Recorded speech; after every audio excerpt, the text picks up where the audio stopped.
कक्षा 10वीं की पुस्तक सेमुसी के प्रथम पाठ सूची पर्यावरण के प्रश्नोत्तरों के साथ मैं उपस्थित हूँ दुर्गेश जोशी।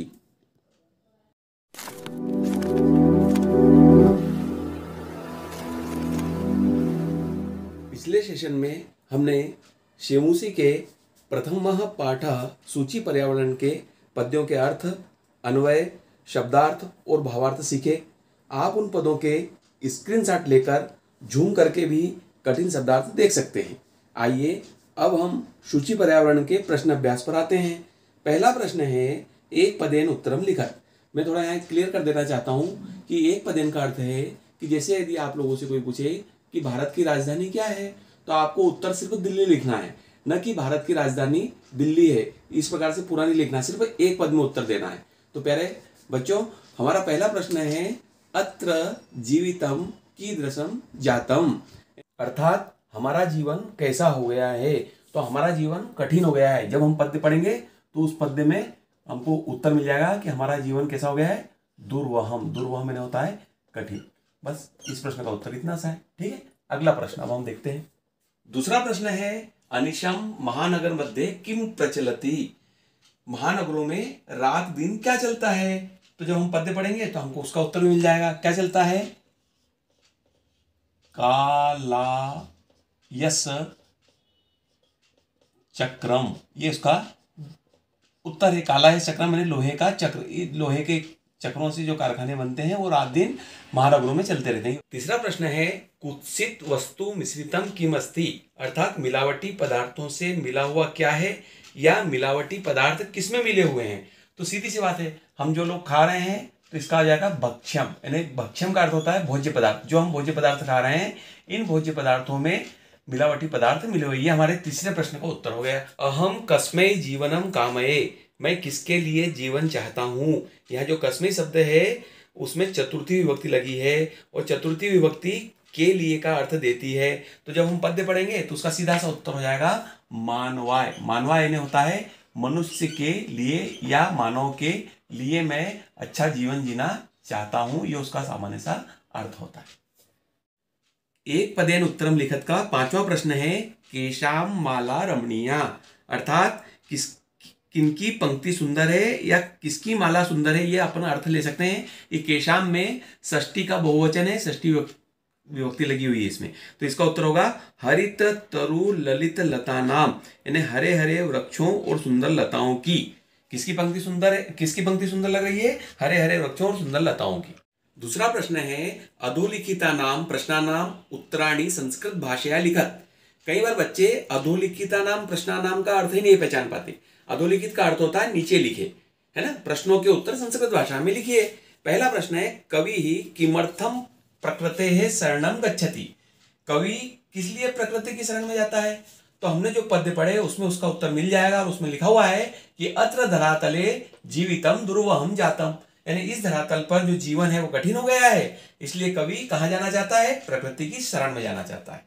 अगला प्रश्न है कस्मात् कारणात् महानगरेषु संसरणम कठिनम वर्तते, किस कारण से महानगरों में चलना कठिन हो गया है, ये प्रश्न है। उसका सीधा सा उत्तर है पद्य में लिखा हुआ है कि मार्गेषु यानानाम अनंताः पंक्तयः सन्ति, मार्ग में यानों की बहुत सारी पंक्तियां हैं।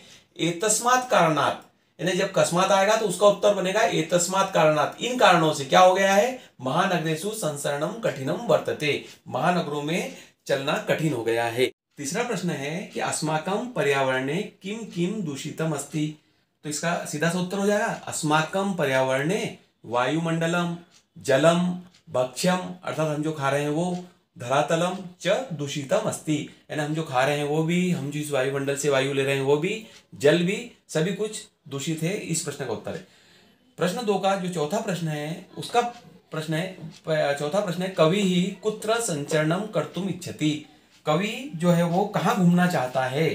तो उसका उत्तर बनता है कि कवि ही क्षणम, यानी कवि एक क्षण के लिए एकांते कांतारे, यानी एकांत में जंगल में संचरणम कर्तुम इच्छति, घूमना चाहता है। पांचवा प्रश्न है स्वस्थ जीवने कीदृशे वातावरणे भ्रमणीयम, इसका अर्थ होता है स्वस्थ जीवन के लिए कैसे वातावरण में घूमना चाहिए। तो उत्तर बन जाएगा, हम जब पद्य पढ़ेंगे तो उत्तर स्पष्ट दिखेगा वहां कि स्वस्थ जीवने स्वच्छ वातावरणे भ्रमणीयम, स्वस्थ जीवन के लिए स्वच्छ वातावरण में घूमना चाहिए। प्रश्न 2 का अंतिम प्रश्न है, अंतिमे पद्यांशे है कवे है का कामना अस्ति। तो इस प्रश्न का उत्तर हम अंतिम पद्य देखकर बताते हैं। इस अंतिम पद्यांश में कवि की कामना है कि लता, वृक्ष और झाड़ी पत्थरों के नीचे न पिसें, पथरीली सभ्यता प्रकृति में समाहित न हो, मनुष्य के लिए जीवन हो, जीते जी मरना नहीं है। प्रश्न क्रमांक 3 जो है उसमें संधि विच्छेदम कुरुत लिखा हुआ है, इन्हें संधि विच्छेद करना है। इसमें क्या हुआ है, जो परीक्षक है उसने हमारे धन का निशान लगाया है, फिर कहीं जगह खाली स्थान छोड़ दिया है, कुछ जगह पे आगे खाली स्थान छोड़ दिया है, कुछ जगह पर पीछे खाली स्थान छोड़ दिया है, ठीक है ना। तो इसका अभिप्राय है कि इन जगहों पर क्या आएगा। अब जैसे प्रकृति ही, और यहाँ प्रकृति लिखाने परिणाम आ गया है और यहाँ कुछ चीज अधूरी है, तो प्रकृति के साथ में अगर हम एव जोड़ते हैं तो ये विसर्ग संधि हो जाती है और ये प्रकृति रेव हो जाता है पूरा, ये उसका रिजल्ट है प्रकृति रेव। प्रकृति धन एव बराबर प्रकृति रेव, ऐसे लिखा है स्यात धन खाली स्थान बराबर स्यान्नेव। तो इसमें अगर हम स्यात के साथ न जोड़ते हैं यहाँ की जगह, और अगर हम यहाँ एव जोड़ते हैं तो ये हो जाता है स्यान्नेव। यहाँ की जगह व्यंजन संधि और स्वर संधि मिलकर स्यान्नेव बना है। अगला ही धन अनंताहा। अब अगला लिखा है खाली स्थान धन अनंता लिखा है, तो यहाँ की जगह आ जाएगा ही धन अनंताहा, और पूछा गया है कि क्या बनेगा, तो यहाँ ह में यह जुड़ के नंताहा बनेगा, ठीक है।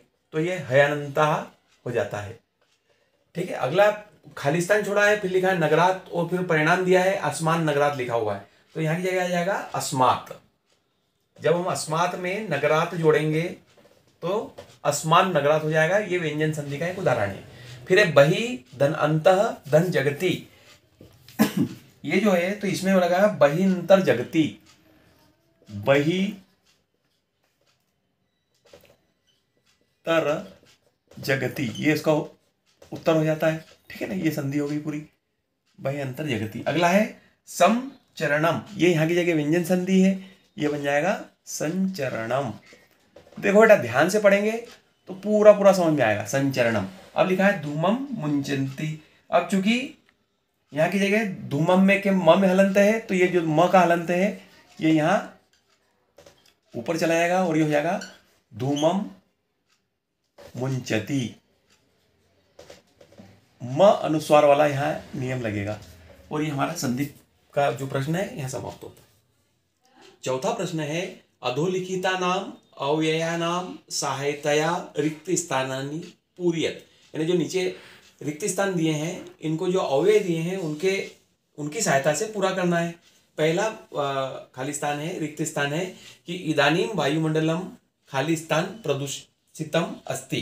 तो यहाँ की जगह जो अव्यय आएगा वो आएगा भ्रशम, यानी इस समय जो वायुमंडल है बहुत दूषित हो गया है। भ्रशम का अर्थ, अव्यय का अर्थ होता है जो व्यय न हो, अव्यय इति अव्यय, जो व्यय न हो उसे अव्यय कहते हैं। तो इस समय वायुमंडल बहुत दूषित हो गया है।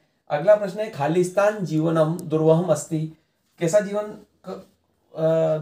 कठिन हो गया है, तो यहाँ आएगा अत्र। अत्र यानी अब जो है जीवन कैसा हो गया है, कठिन हो गया है। प्राकृतिक वातावरण क्षणम संचरणम लाभदायकम भवति, यानी प्राकृतिक वातावरण में क्षण भर के लिए भी के लिए जो अव्यय आता है वो है अपि, यानी क्षण भर के लिए भी अगर आप इस वातावरण में चलेंगे तो लाभदायक होगा। चौथे प्रश्न में जिसमें हमको अव्यय की सहायता से रिक्त स्थान पूर्ण करना है, उसका चौथा प्रश्न है पर्यावरणस्य संरक्षणम खाली स्थान प्रकृति आराधना, यानी पर्यावरण की संरक्षणा प्रकृति आराधना है। तो यहाँ आ जाएगा एव का अर्थ होता है ही, यानी प्रकृति की आराधना जो है वो पर्यावरण की संरक्षणा है, पर्यावरण की सुरक्षा है। अगला है खाली स्थान समय से सदुपयोग करणीय। इसमें आएगा सदैव, यानी हमेशा समय का सदुपयोग करना चाहिए, क्योंकि समय बड़ा बलवान होता है और एक बार जाने के बाद दूसरी बार नहीं आता। भूकंपित समय खालिस्तान गमनमेव उचितम भवति, यानी जब भूकंप आता है उस समय क्या करना चाहिए, इसकी पूर्ति हमको अव्यय से करना है। तो यहाँ आ जाएगा बही, यानी जब भूकंप आता है तो गमनमेव उचितम भवति। कहाँ गमनमेव उचितम भवति? बही, यानी बाहर चले जाना चाहिए। अब खालिस्तान हरितिमा, खालिस्तान सूची पर्यावरणम लिखा है, तो इसमें सीधा सा आएगा कि यत्र हरितिमा, जहां हरियाली है, तत्र सूची पर्यावरणम, वहां पर पर्यावरण कैसा है, बड़ा शुद्ध पर्यावरण है। यह हमारा चौथा प्रश्न समाप्त। पांचवा प्रश्न है, पांचवें प्रश्न का अधोलिखिता नाम पदानाम पर्याय पदम लिखत। पर्याय ने उसी के समान दूसरे जो अर्थ निकलते हैं उस शब्दों को लिखना है। तो सबसे पहले है सलीलम, सलीलम का हो जाएगा जलम, आप वारिम भी लिख सकते हैं, ये आपके ऊपर निर्भर करता है, ठीक है ना, जलम। दूसरा क्या है आम्रम, आम्रम का हो जाएगा रसालम। ये जब हम पद्य पढ़े ना तो इस पद्य में पूरे पर्यायवाची हर चीज के लिखे हुए हैं और वही चीज पूछी जाती है जो पढ़ा गई है। वनम है तो वनम का हो जाएगा कांतारम, आपने कांतारम शब्द पढ़ा होगा ना, कांतारे का प्रयोग हुआ है, कांतारा में नहीं होता वनम। अगला है शरीरम, शरीरम को हम तनु भी बोल सकते हैं, ठीक है, तनु जो पार्ट में आया है मैक्सिमम अगर वो लिखे तो ज्यादा बेटर है।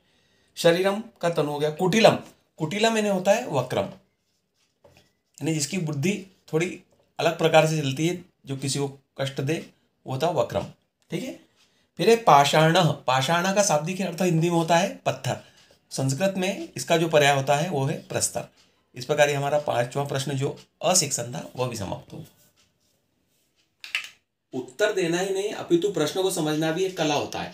प्रश्न 5 का जो आया है उसमें लिखा है अधोलिखित पदानाम विलोम पदानी पाठात चित्वा लिखत। पाठात चित्वा अर्थात पाठ से चुन चुन कर लिखना है। सुकरम, सुकरम का जो विलोम होता है वो होता है दुर्वहम, दुर्वहम यानी कठिन होता है, तो स्वाभाविक से बात है कि सुकरम यानी सरल होता होगा। फिर है दूषितम, दूषितम का जो विलोम होता है वो होता है शुद्धम। क्या होता है? शुद्धम। इसको आपको कॉपी में लिखना है बच्चों सभी को। ग्रहणंती का जो होता है, ग्रहणंती का होता है ग्रहण करना, तो क्या होता है? मुंचती। मुंचंती का क्या हो जाएगा? छोड़ना। चूंकि ये बहुवचन है तो यहां भी बहुवचन आएगा, ग्रहणंती बहुवचन है। निर्मलम, निर्मलम का होता है समलम। निर्मलम यानी होता है शुद्ध, समलम यानी होता है अशुद्ध, ठीक है ना। फिर है दानवाय, दानवाय का आ जाएगा मानवाय, ठीक है ना, मानव के लिए। अब ये मानव के लिए है तो ये दानव के लिए। शांता, इसमें संधि है सधनंता, ठीक है ना, तो ये हो जाएगा अनंताहा। ये है हमारे प्रश्न 5A के उत्तर। प्रश्न 6 है उदाहरणम अनुसृत्य पाठात चित्वा च समस्त पदानी समास नाम च लिखत। यानी इन समासों के जो पद है पाठ से निकालना है और उदाहरणम अनुसृत्य यानी उदाहरण के अनुसार आपको बाकी के समास करना है। समास होता क्या है? दो शब्दों का जो योग होता है उसको समास बोलते हैं। ये देखिए यहाँ सभी अलग, जैसे मेलनम सहितम अलग अलग है, नवा मालिका अलग है, कज्जलम यू मलिनम अलग है। इनको एक करना है और कौन सा समास कहलाएगा, है ना, दो शब्दों का योग समास कहलाता है। अब यहाँ विग्रह वाक्य नहीं दिए हैं, यहाँ समस्त पदानी दिए हैं और यहाँ समास का नाम दिया है। और क्या लिखा है? उदाहरणम अनुसृत्य, तो एक उदाहरण दे दिया उन्होंने, मेलनम सहितम, जो मेल के साथ में हो तो क्या होगा? वो समलम, मेल के साथ क्या हो गया? वो अव्ययी भाव समास हो गया, ठीक है ना। हरिता च ये तरवह, हरिता च ये तरवह का जब हम समास करेंगे तो हो जाएगा हरित तरुणाम, ये हो जाएगा कर्मधारय समास। उसी प्रकार ललिता च याह लता, ललित लता नाम कर्मधारय समास। नवा मालिका, नव मालिका, ये भी कर्मधारय समास हो गया। धृतः सुख संदेशः येन, यानी धृत सुख संदेशम, यह बहुब्रीहि समास हो गया। कज्जलम इव मलिनम, काजल के समान मलिन, तो क्या हो गया? कज्जल मलिनम, ये पूरा समास हो गया और ये हो गया कर्मधारय समास। उसी प्रकार दुर्दांते है दसने है, ये है दुर्दांत दसने है, ये भी कर्मधारय समास हो गया। और जितने समास उन्होंने हमसे पूछे थे हमने उनका समास विग्रह का समास कर दिया गया है। प्रथम पाठ जो है उसका सूची पर्यावरणम, उसका जो आखिरी प्रश्न है 7वां, उसमें लिखा है रेखांकित पद्माधृत्य प्रश्न निर्माणम कुरुत, यानी जो रेखांकित पद दिए हैं इनको ध्यान रखते हुए प्रश्नों का निर्माण करना है। प्यारे बच्चों, एक बात मैं बताऊं, अगर आप इस प्रश्न पर अपनी सिद्धस्त हो जाते हैं या समझ में आ जाता है आपको बहुत अच्छे से, तो आपके लिए संस्कृत समझना भी सरल हो जाएगा, संस्कृत बोलना भी सरल हो जाएगा और संस्कृत में प्रश्न पूछना तो अति सरल हो जाएगा। अब देखो हम समझ रहे हैं उसको बहुत अच्छे से कि पहले लिखा है सकटी यानम कज्जल मलिनम धूमम मुंजति, यानी एक प्रकार से उत्तर लिखे हैं, आपको इसको प्रश्न में बदलना है। तो जो गाड़ी है वो काजल के समान धुआं फेंकती है, तो प्रश्न बनेगा कि कौन काजल के समान धुआं फेंकता है। तो ये जो शक्ति यानम है ये किम में बदल जाएगा। अगर ये किम में बदल जाता है तो प्रश्न क्या बन जाता है, किम कज्जल मलिनम धूमम मुंजति, कौन काला धुआं फेंकता है, तो शक्ति यानम, ये उसका उत्तर हो गया। समझ में आया ना। वैसे उद्याने पक्षिणाम कलरव चेतः प्रसादेति, यानी उद्यान में जो पक्षियों का कलरव होता है, पक्षियों की आवाज होती है, वो मन को अच्छी लगती है। तो किसकी आवाज, किसका कलरव अच्छा लगता है, तो ये अपन प्रश्न पूछेंगे पक्षियों का। तो यहाँ की जगह क्या आ जाएगा, यहाँ आ जाएगा केसाम।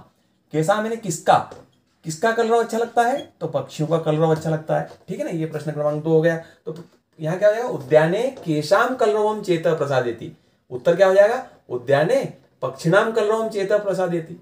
ठीक है, ये सब उत्तर लिखे, इनको प्रश्न में बदलना है। पाषाणी सभ्यताम लता तरु गुल्मा प्रस्तर तले पिष्टा भवंती, यानी पथरीली सभ्यता में लता वृक्ष और झाड़ियां पत्थरों के नीचे पिस रही है।